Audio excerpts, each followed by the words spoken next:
Tadi sudah saya forward satu ke Ayah Edi, tapi izinkan Ayah Edi sambil buka, saya bacakan juga ya.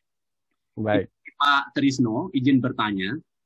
Saya Trisno dari Bekasi, karyawan swasta, ayah dari 2 anak perempuan, SD kelas 6 dan kelas 1. Istri 1, sampai istri 1 disebutin nih ayah. Nah, penting itu. Semenjak pandemi ini, dalam keseharian di rumah, tidak memanfaatkan tenaga asisten rumah tangga. Jadi dia tidak ada menggunakan asisten rumah tangga di rumah.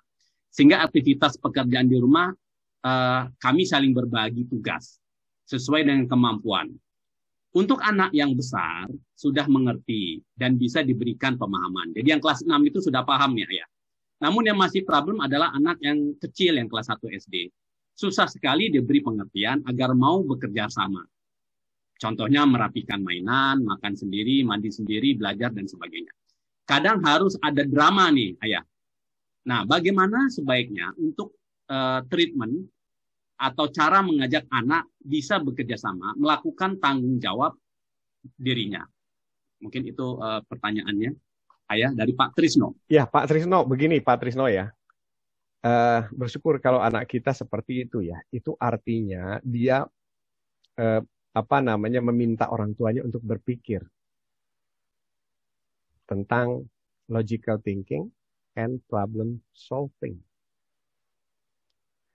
Kalau misalnya dia melakukan itu adalah sebuah fase yang akan dilalui oleh semua anak di usia itu. Dia masih memiliki pemahaman yang terbatas terhadap kata-kata. Nah, bagaimana kita melakukannya adalah dengan cara reward and konsekuensi dan ketegasan. Dalam buku saya itu ada 3 yang harus kita lakukan. Yang pertama adalah briefing, entah dia paham berapa persen dari apa yang kita katakan, briefing dulu. Ini begini nak, ini begini nak, ini begini nak. Yang kedua adalah kita sampaikan, kalau kamu melakukan ini, rewardnya apa? Kalau tidak melakukan, konsekuensinya apa? Dan yang ketiga adalah tegas. Lakukan, laksanakan konsekuensinya. Meskipun dia melawan, jerit-jerit, nangis, gulung-gulung, lakukan itu. Karena fase itu namanya fase egosentris, di mana semua anak kalau diminta melakukan sesuatu, dia akan melawan. Kalau kita yang ngalah, maka seterusnya kita diatur oleh dia. Itu juga bersyukur, berarti anak kita calon pimpinan, tapi mengaturnya secara tidak benar. Gitu. Jadi kalau dilawan sama anak, bersyukurlah, terima kasih ya Tuhan bahwa anak saya ini calon pimpinan. Nah, jadi nanti di satu titik tertentu akan kuat-kuatan. Ya. Di banyak tempat dia akan melakukan perlawanan demi perlawanan. Tapi dia akan membaca pola orang tuanya. Kalau orang tuanya ketika menerapkan aturan, konsekuensinya tegas, maka lama-lama dia yang ikut dengan aturan kita. Kalau kita tidak tegas, kasihan, gak enak, umurnya belum cukup, masih kecil, maka kita yang ikut aturan dia. Itu yang terjadi. Di mana-mana kalau kita ngelihat ada anak merengek di mall pengen dibeliin mainan, ya contohnya, dia tahu persis di mana dia harus beraksi. Di depan kasir biasanya. Dia guling-guling, nangis-nangis, teriak. Biar semua mata melihat ke kita. Ketika anak saya melakukan itu, saya katakan, sebentar Pak, sebentar. Saya ini guru parenting, begini cara mendidik anak. Jadi saya dilihatin orang sambil mendidik anak saya. Saya bawa anak saya keluar, Bunda tolong bayar. Ayo nak keluar sini ke tempat sepi. Kamu mau apa? Tadi perjanjiannya apa? Ketika ikut sama ayah, tidak ada beli apa-apa kecuali yang sudah kita rencanakan. Silahkan. Kalau kamu mau nangis, nangis di sini. Saya tunggu setengah jam dia nangis. Sampai dia berhenti sendiri. Nanti terakhir tuh berhenti. Nah kalau udah berhenti, oke. Mau gimana sekarang? Mau tetap nangis? Silahkan. Atau mau kita sepakati yang tadi kita sepakati? Oke. Makanya sejak kejadian itu, di titik kulminasi itu, tidak pernah ada yang namanya pemaksaan dari anak saya. Itu integriti pertama yang kita ajarkan pada anak kita. Pegang ucapan kita. Do apa yang kita ucapkan. Persis seperti semboyana iso. Ya. Catat apa yang kita kerjakan apa yang kita catat. Nah, kira-kira kayak gitu. Jadi kata kuncinya di sini ada 3, kemudian sama yang paling penting itu adalah tegas. Briefing itu penting. Setiap mau pergi dulu saya briefing. Aturannya seperti apa. Pernah suatu ketika naik mobil. Anak kecil itu tahu kan, kalau di mobil itu pasti lompat-lompat dan semuanya pindah kursi depan, kursi belakang. Saya bikin aturan. Kalau jalan sama ayah naik mobil harus duduk dengan tenang. Karena kalau kita di Amerika itu bahkan harus pakai car seat. Mau baby, mau umur 5 tahun, mau balita pakai car seat. Ya. Saya mengacu orang anak Amerika bisa, kok anak Indonesia harus bisa juga sama-sama anak-anak kan gitu. Cuma masalah mereka tegas, kita enggak mungkin ya. Akhirnya terjadilah kejadian suatu ketika anak saya dibawa ke satu tempat ya, kita mau nengok eyangnya di Bogor, kemudian lewat tol Jagorawi, anak saya lompat-lompat. Saya katakan, ingat tadi, ayah bicara apa? Tidak boleh lompat-lompat. Duduk yang tenang. Saya katakan, ayah jalan lagi ya. Kalau ayah lihat lagi lompat-lompat, ayah langsung minggir. Ayah minta kamu turun. Tidak ikut sama ayah. Ayah tinggal di tol. Saya katakan begitu. Itu ucapan saya. Betul, anak saya lompat. Anak-anak namanya. Dia coba melawan saya. Langsung mobil saya pinggirkan. Cari tempat aman. Saya bilang, keluar kamu. Keluar, nak. Keluar, sini. Ayah tadi ngomong apa? Berdiri sini. Sekarang putuskan. Wah, saya latih dia untuk memutuskan. Kamu mau tinggal di sini? Atau ikut ayah tapi berhenti? Atau duduk diam? Selama dia memutuskan, saya pakai yang namanya hitungan. Ayah kasih waktu 10 hitungan. Kamu memutuskan.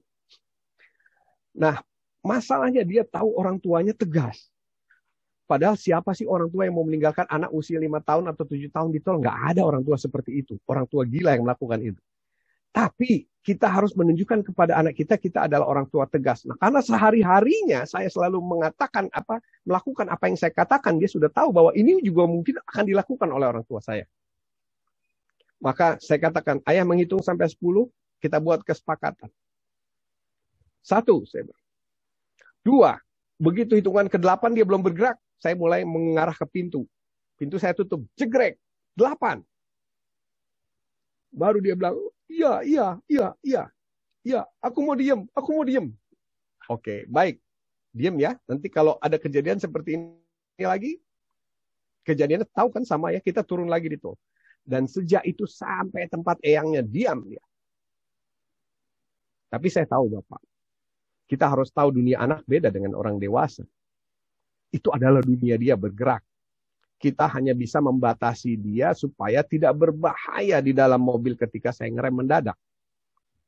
Jadi saya sadar bahwa dunia anak ini harus difasilitasi. Jadi tidak hanya membuat aturan, tapi juga kita harus mengerti dunia mereka.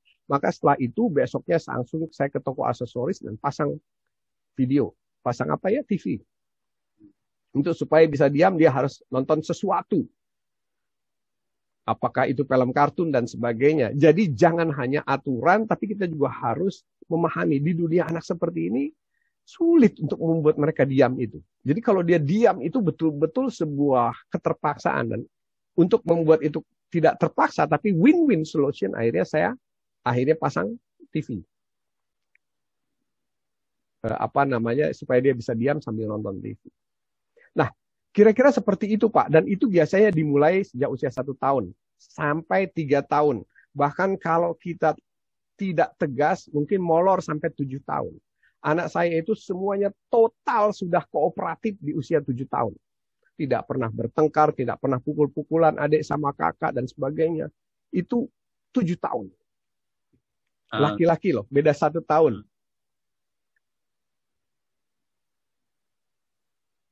Ya. Terima kasih. Ya, terima kasih kembali.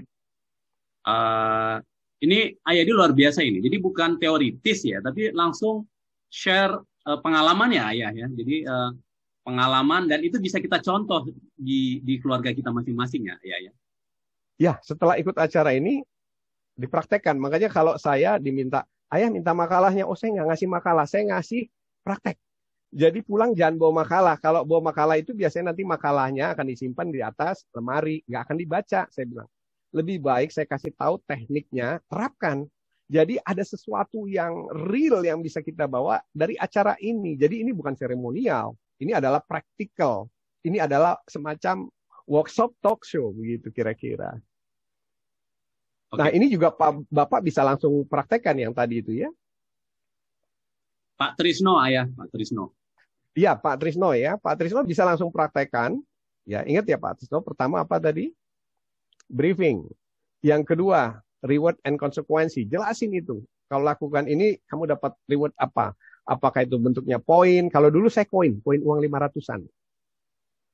Kemudian nanti dikonversi jadi kertasan. Karena saya ingin anak saya belajar hitung-menghitung matematika, dan saya ingin mengajari bahwa dia tidak pernah meminta orang tuanya untuk membelikan apa yang dia mau beli. Dan itu terjadi sampai sekarang. Anak saya tidak pernah merengek minta jajan, minta apapun. Dia akan membeli sesuatu dengan uangnya. Dan itu harus kita ajarkan, namanya financial management. Kemudian habis reward and konsekuensinya jelas, yang terakhir adalah tegas. Tegakkan aturan itu tanpa kompromi. Begitu kira-kira.